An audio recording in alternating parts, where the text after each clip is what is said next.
I'm gonna make some bread today. Sourdough bread, sourdough bread. I'm about to make some bread today. Who's ready? Actually, I'm making it tomorrow. Welcome back to the Quarantine Baking Chronicles, where I bake mediocre things and you're bored enough to watch. Today is not going to be mediocre, okay, everyone? Because we're making sourdough bread, and it's going to be an overnight baking episode because sourdough takes a very long time. The other day, I had some of my friends reach out to me, and they sent me this Instagram post of a loaf of sourdough bread that was like designed as the Black Lives Matter fist. And they sent it, and they're like, oh, like next baking video, question mark? And I was like, challenge accepted, absolutely. I've never really baked bread in my life other than banana bread and like regular bread that's not sourdough, so I guess I have baked bread, so just scratch everything I just said. I've never baked sourdough before, and it's very scary. It tastes great, but making it is terrifying because you have to create what's called a starter because you don't use active dry yeast, you kind of make your own yeast. So you have this thing of like water and flour and I think salt maybe, and you have to like keep adding flour. You have to feed it every day. It's literally like a pet and you feed it. I know I sound crazy, but look it up if you don't believe me. And so I was like, okay, so I need to find a starter, and then like, I don't know how to carve this design, I don't know what to do at all. But I'm going to do it. So I posted on Instagram and I asked for people to help. I was like, I want to make this, how do I do it? And people sent me so many recipes and like, oh, get a sourdough starter. I looked up where to find sourdough starters in Los Angeles, and one of the first places that popped up was a place called Clark Street Bread. Makes sense, right?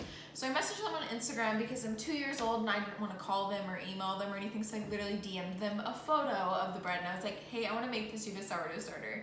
And they're like, yeah, we do. It's free with every purchase. So this morning I went and I got an everything bagel and I was like, can I get that free sourdough starter?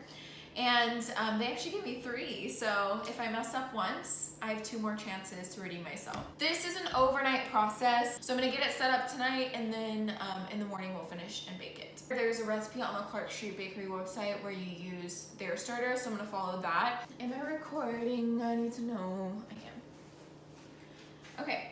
So first thing we do is mix your levain. It's 25-gram starter. It's just literally in one of these like to-go cups. I think most starters are in glass jars. I don't know. I thought it would be bigger too. Oh my gosh, it's sticky. 100 grams of white flour. I don't speak grams, so we're gonna have to Google. 25 grams of whole wheat flour. This is going to be a long evening. Come on, Google. 125 grams of water, room temp.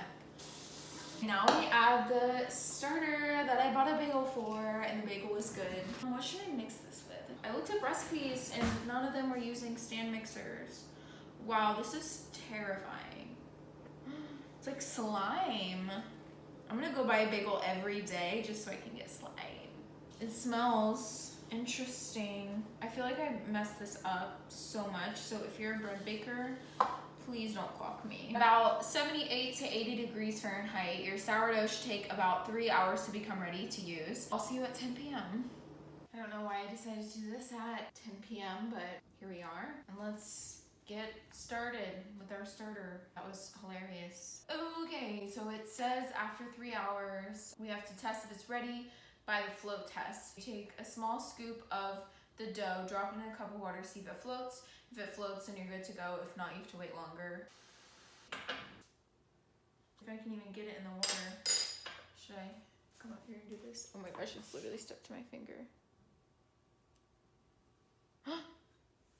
Are you kidding me? What the heck? What did I do wrong? It's just goop. If it's not ready, it may take longer.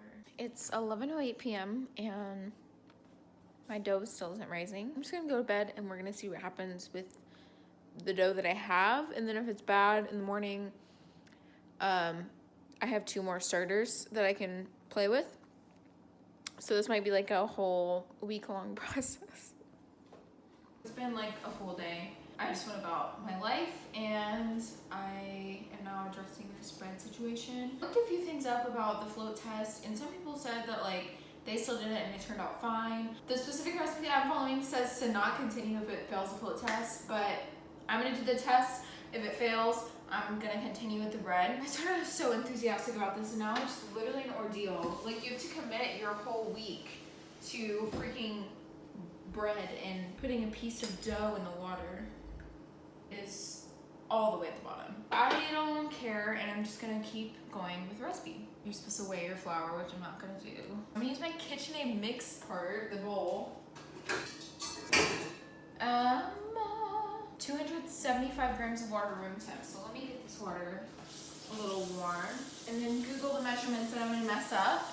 It says 1.16 cups.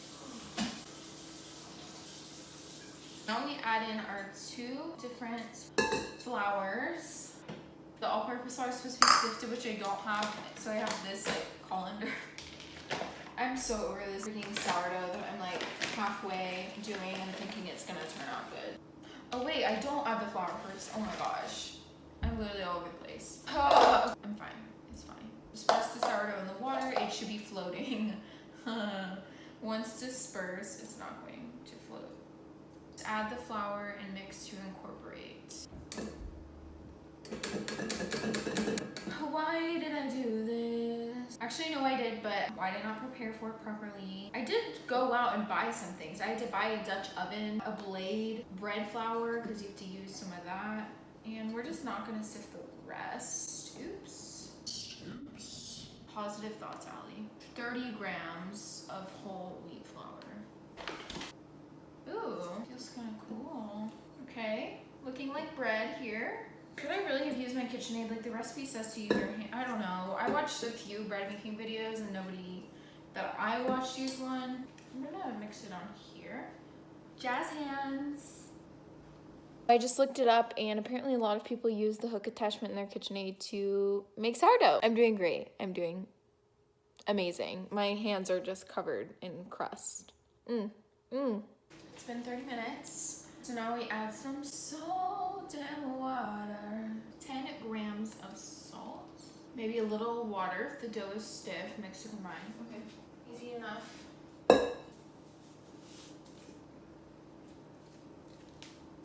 Check the dough temperature. You want it to be 78 degrees Fahrenheit. It starts at 120 degrees, so we're gonna hope that it is 78. I let it rest for 3.5 hours, but over the course of that time, it says to fold the dough every 30 to 45 minutes to add strength. So I'm gonna do that, but I'm not gonna record it because this video is already way too long, so see you soon. It's a crisp 10:49 p.m. Here we are again. I feel like this is what like having kids is like. Let me show you the dough. Said it was supposed to rise about 30%, which I'm not sure if it did or not because I didn't like measure it or mark it or anything. We're going to get some flour on our space. Make a full rotation of folds. So like this. Flip it over. Oh, it's so pretty. It looks pretty cute. Grab a bowl big enough to hold the loaf, line it with a lint fuzz-free kitchen towel. We're gonna hope this is lint-free.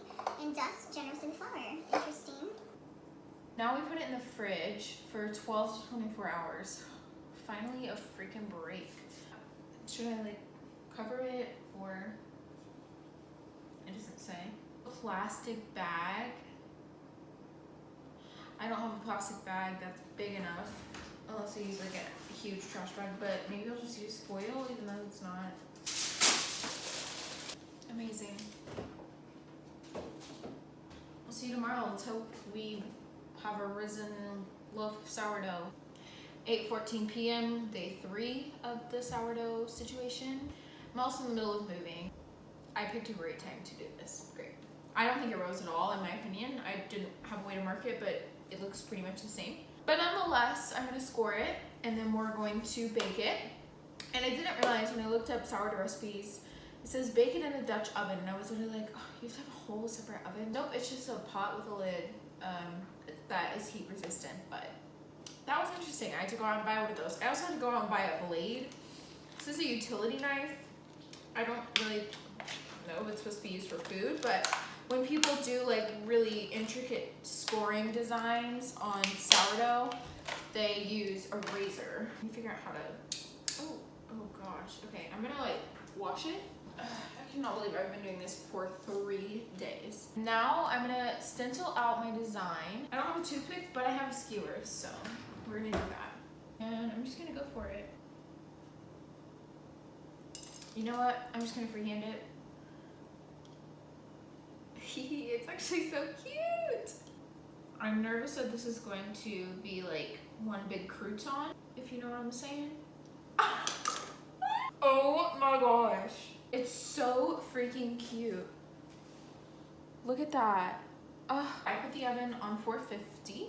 It says to coat the bottom of your Dutch oven with cornmeal, which I don't have, so should I use flour?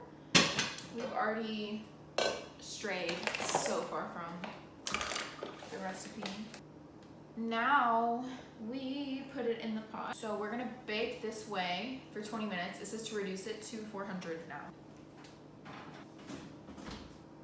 I forgot to film the in-between, but 20 minutes in, I took the lid off and baked it for another 35 minutes. And oh my gosh. Look. So it's literally rock hard. Like it's not, you didn't hear or see that. Oh my gosh. It says to wait an hour and then you can cut into it. But I honestly think I'm just gonna wait until tomorrow. Why not make this a 4-day journey? Forgot to record this first part, but I cut the bread in half and it's actually edible and squishy on the inside. It's just hard to cut because what I did is I opened up the oven near the end to make it crispier on the outside. That's what was recommended in the recipe.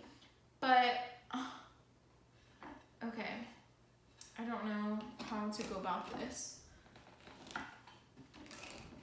It's probably a huge accomplishment because the struggles that I had at the beginning, but I actually made regular freaking sourdough bread. So we're gonna try it. Oh my gosh.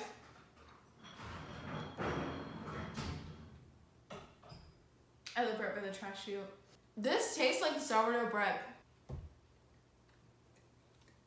Closing thoughts.